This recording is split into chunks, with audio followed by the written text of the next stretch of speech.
Hi everyone, welcome back to the channel. So we are in October and that means the Lost Metal comes out next month. So that means I have 1 month left to finish my catch up of the Mistborn series. I left off at the Well of Ascension. That's book 2 of the first trilogy. So that means this month is going to be so much Mistborn pretty much every week. I think that's enough time. That's 4 books, 4 weeks. So one this, yeah. So probably one a week, maybe double up, something like that. I don't know. Either way, they'll all be done this month. That is my plan. That is my goal, and I'm going to stick to it. So today we're going to talk about Hero of Ages. So I want to talk about Hero of Ages similarly the way I talked about the Final Empire. I want to kind of talk about it in an overall sense. I have a review also on the channel, a more regular, in-depth review of the actual book itself, going by the plots and stuff. You can check that out. I'll probably do like the card thing and put it up there or something. And so I want to kind of talk about this in the way that it caps off the trilogy. So with that being said, make sure you hit the like button and subscribe to the channel if you haven't done so already. And let's begin.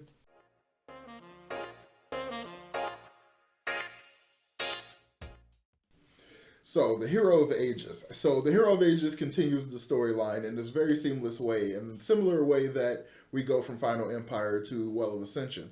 We continue the same plot lines. Like previously, Ellen was going to die because he was stabbed by the Mist Wraith, or the no Mist Wraith, is that correct? No. He was basically stabbed by the yeah, I'm going to call it a Mist Wraith, not a Mist Wraith. What is it, the Mist Spirit. The He was stabbed by the ghost thing that was in the mist that was guiding Vin, and then she was shown where to grab a bead of Laracium in order to give Ellen Mistborn powers, to give him Allomancy.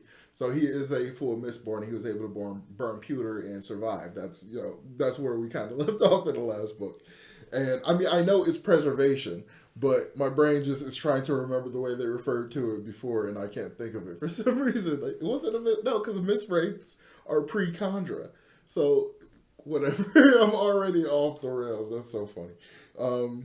Yes, so we continue the story where Ellen is now the emperor because Vin basically was tired of all the crap last time and said, like, well, we're done with this. She like, I'm strong enough to wipe everybody out, so we're just going to say, look, everybody swore to Ellen, and we got to deal with the end of the world because Ruin's influence now that he's free is very, very obvious. We're having earthquakes.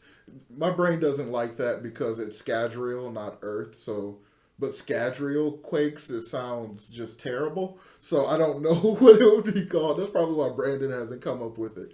Because like I think before he has said something like Roshar quakes, something to that equivalent, but without he's gotten around it before on other planets, but in Scadrial it just doesn't really work. So, but either way, Ruin's influence is causing major earthquakes and is causing the ash mounts to be further active, and like so there's ash just constantly falling all times of the day. The mist is staying out longer. It's out sometimes during the day, and now it's even killing people. So they're just everything's just going insane. No one can find the ATM, and at this point, the ATM's worthless because they don't even have anyone to sell it to.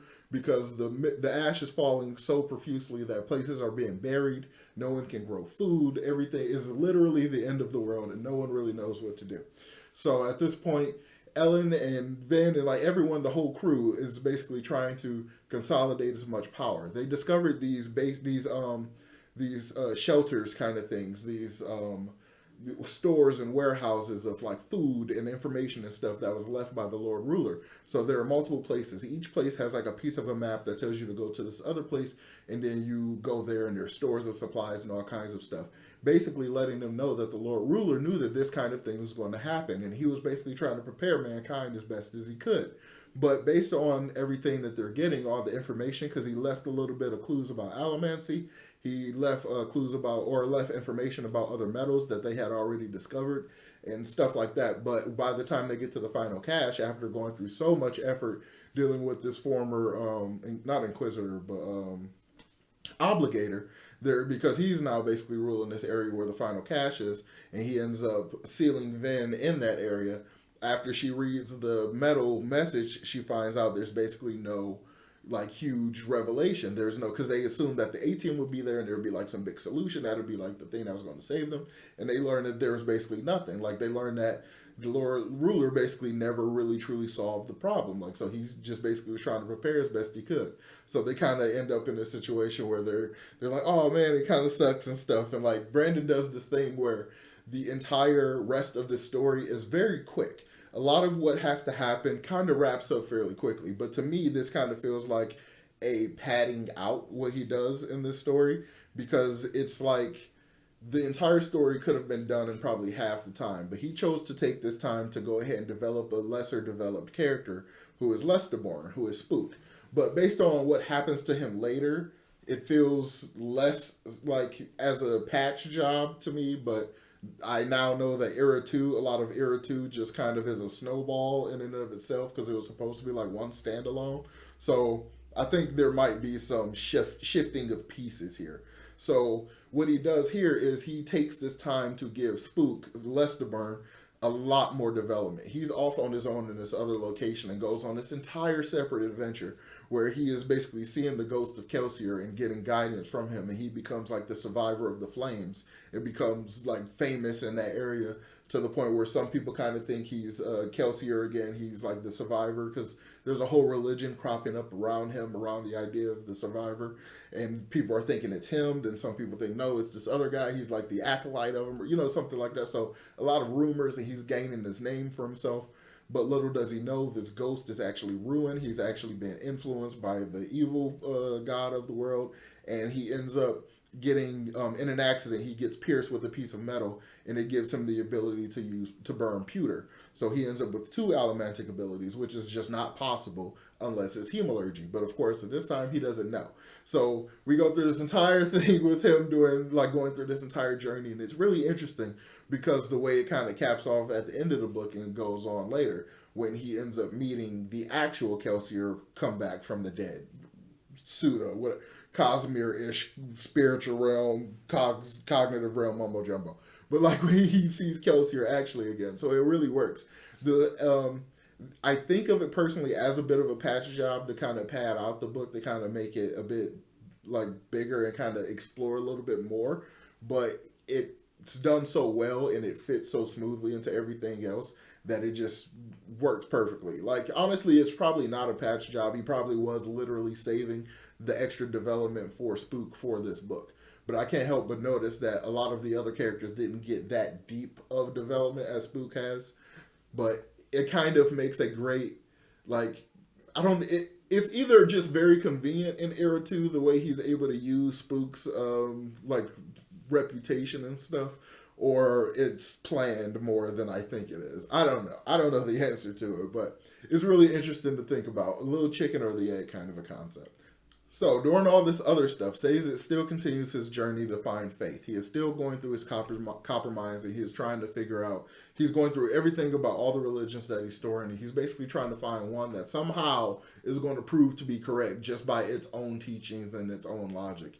And I know for a fact, as somebody who basically did the same thing, that is a fruitful effort.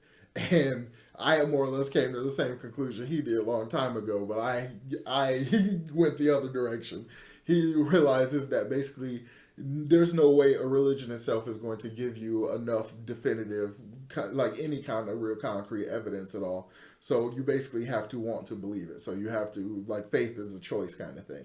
So he basically agrees with what Bree said before, is like he agrees he doesn't think he was meant to be an atheist. So he basically chooses to then believe again, believe that there is a way, like there's something looking out and all that kind of stuff. And it's really cool because it kind of leans into this idea that it seems to be permeating throughout the Cosmere about the God beyond. Like there seems to be, like, no matter what happens, everybody will always loop back around and end up worshiping ad nauseum in some sort of way. It'll always come back around to that. So I kind of like that thing. At least that's what I'm getting from it. I don't know if that's specifically what Brandon is doing, but I kind of like that. That's what I'm getting out of it. It's a cool little thing that he's done. And of course, this book ends in a really, really awesome way that caps off the trilogy in just this wonderful way, especially with Sazed, because I really like how he went from a background, almost side character to a important secondary character to a more or less main character. This book's structure is a little strange, but he's more or less a complete main character, and then he becomes the ultimate main character. He becomes the hero of ages. And it's really well done because it's like this secret twist. This kind of just came in from left field that you didn't expect coming, kind of thing. I really enjoyed the twist when I first read it, and it kind of, to me, it almost fixes my issues that I have with his, like, almost being an atheist because of grief and that kind of stuff. Because it feels like Brandon needed to get him on that journey in order to basically understand the structure of religion, so that when he becomes a religious figure, it becomes a little easier to grasp for him.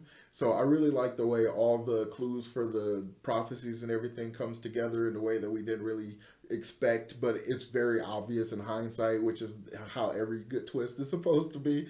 Like how he holds the fate of the world in his arms and all that kind of stuff, and it just works really nicely. I like how we kind of bookend Vin's story in this great way of her fearing betrayal and all this kind of stuff, and knowing people are going to betray her, not trusting anyone, to putting her complete faith in something else entirely, and knowing, like, from sacrificing Ellen in and of itself was almost a capstone of her arc, but then to take in all the mist and become preservation, and then knowing enough that something good is going to happen when she makes this ultimate sacrifice, and she ends up sacrificing herself as a god for the entire world to destroy ruin.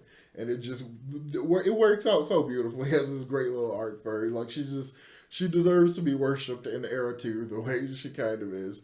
And it kind of, like, it ends, well, not ends, but, like, the whole scene where Sazed walks up and grabs the two powers, like, that's such a great image in my head. I probably should do some fan art. It is Inktober after all. I really like Hero of Ages a lot. I think Brandon did a great job finishing off this trilogy. It's one of my favorite things he's ever written. I love the way it ends. I love the way the characters work. I just think kind of Ellen didn't have much of a story arc in the entire thing. He kind of learns a lot, like, more or less his idealism gets tempered, really, is all he learns. Like, that's probably the only flaw. That and Zane in the entire trilogy. That, like, the only things I don't really care for is Zane existence and Ellen's, like, very minor arc that he has. He feels kind of ancillary. He feels very much like a Prince Charming to Vin's, Sleeping Beauty, Cinderella, any, princess or whatever. He feels almost like an appendage, like, in a way, which isn't a great thing, to be said about a character. So he is definitely something that if Brandon were to rewrite it, I would definitely suggest punching up a bit. But yeah. So yeah, let's go ahead and wrap this up. I really like Hero of Ages. I'm excited to start talking about Era 2 because I've already finished 2 of them in the series. Because this time around, I'm listening to the graphic audio. And I'm kind of going into it with a more open mindset. And already, I am enjoying Era 2 a lot more this time around than I enjoyed it the first time I read it. Which I think I either read it or listened to the Michael Kramer audiobook first. I don't remember. One or the other. But my first time, and I also don't care for Westerns, and I very much couldn't let go of the fact that it felt like a Western. So, yeah, originally I didn't have a great opinion of it. Now my opinion has changed, so I really can't wait to talk about it. So make sure you stick around for that. So make sure you hit that like button and subscribe to the channel. And go ahead and leave me a comment down there. Let me know what's your favorite part of either Hero of Ages or the entire Mistborn trilogy. How do you feel about it? And we will probably even talk about Secret History, because that's a quick one. So maybe we will. So yeah, make sure you subscribe to catch that too. So as always, make sure you hit the like button. Subscribe to the channel if you haven't done so already. And I will talk to you all next time. Peace.